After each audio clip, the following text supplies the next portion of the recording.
Je m'appelle Dimitri Lefranc, je suis éleveur de chèvres sur la commune de Saint-Maurice-sur-Dargois. J'ai une ferme avec 55 animaux qui produisent du lait sur 21 hectares et dans un bâtiment de 450 mètres carrés à peu près, tout en transformation fromagère. Je commercialise tout en vente directe sur des petits marchés aux alentours, jamais plus de 30 km. Avant, j'étais cadre dans l'industrie agroalimentaire, une industrie qui faisait entre 80 et 100 tonnes de lardons par jour. Ça ne me plaisait plus. Une fois que la peur est passée, du nouveau, ce genre de choses, ça s'est embriqué. J'ai trouvé une ferme dont le cédant allait partir à la retraite. Le cédant, je le connaissais parce qu'on avait 2 enfants qui étaient dans la même classe à l'école. Lui, il savait que je voulais m'installer en agriculture. Et donc je lui ai dit que tiens, mon projet ce serait de faire du chèvre. Et le soir il m'a rappelé et il voulait avoir plus d'informations sur mon projet parce que ça l'intéressait. Qu'il avait des bâtiments à louer et avec du parcellaire autour qui était déjà en bio et qui ne voulait pas voir se diviser chez ses voisins. Son rôle était très important parce que déjà il m'a fait rentrer dans le réseau. Et c'est vrai que c'est déjà un plus, moi je ne me connaissais pas ici, je ne viens pas du milieu agricole à l'origine. Donc lui il y est, pas contre du milieu agricole, donc déjà ça a ouvert plusieurs portes.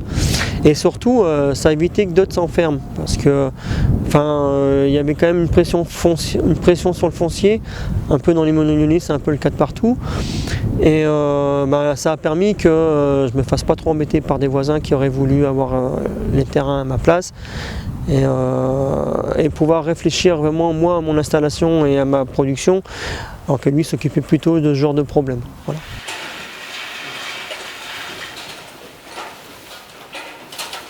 Du coup, ce qui m'a semblé le plus facile, c'était de demander un prêt à la banque. Bizarrement, je m'en faisais toute une histoire, et puis en fin de compte, le banquier, quand vous leur montrez que votre projet il est viable, et qu'il y croit, parce que c'est pareil, il faut faire croire à votre banquier que ça va marcher, il vous prête l'argent. Pour moi, le plus difficile, ça a été tout ce qui est les papiers, tout ce qui a été les démarches administratives, parce que d'une part, j'aime pas ça, et puis que c'est un peu compliqué dans l'agriculture. Il y a plein de demandes à faire aux différents services, que ce soit à la DDT, à la DDPP, tu as des subventions peut-être que tu n'auras pas, alors que tu comptais dessus pour monter ton projet. Tu as peut-être des autorisations que tu n'auras pas parce que tu n'as pas coché la bonne croix au bon moment, ou tu n'as pas envoyé à la bonne personne. Donc il faut bien être entouré, il faut bien être suivi, et il ne faut pas avoir peur de poser des questions et d'aller voir les autres, quoi. Parce qu'il y a des gens pour qui c'est le métier de le faire et ils le font très bien. Par contre, après des erreurs, tu peux un peu en faire. Moi, j'en fais plein des erreurs. J'en ai fait plein l'année dernière.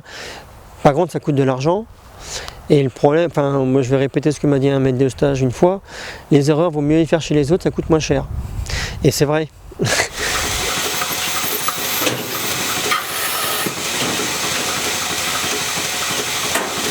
Je suis plus fier, c'est déjà que ça fonctionne. Donc je ne me suis pas trompé du départ sur mes prévisions, parce que c'est bien de travailler, mais il faut que ça fonctionne. Et puis des soirs, je suis très fier quand vous arrivez le matin, que vous avez une masse de travail pas possible, vous dites je ne vais jamais y arriver, et puis que vous y arrivez quand même. Et il faut être organisé, parce que moi aujourd'hui je suis éleveur, fromager et commercial. Donc il faut savoir tout faire en même temps, en faisant rentrer tout ça dans la même journée. Ce qui n'est pas forcément simple tous les jours.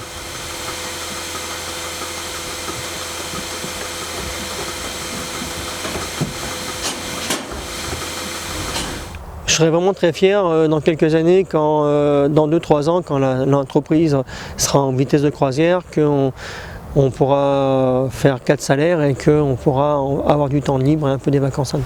Parce qu'aujourd'hui, c'est plutôt ma vie de famille qui rentre dans ma vie professionnelle en forme d'aide familiale, ce genre de choses.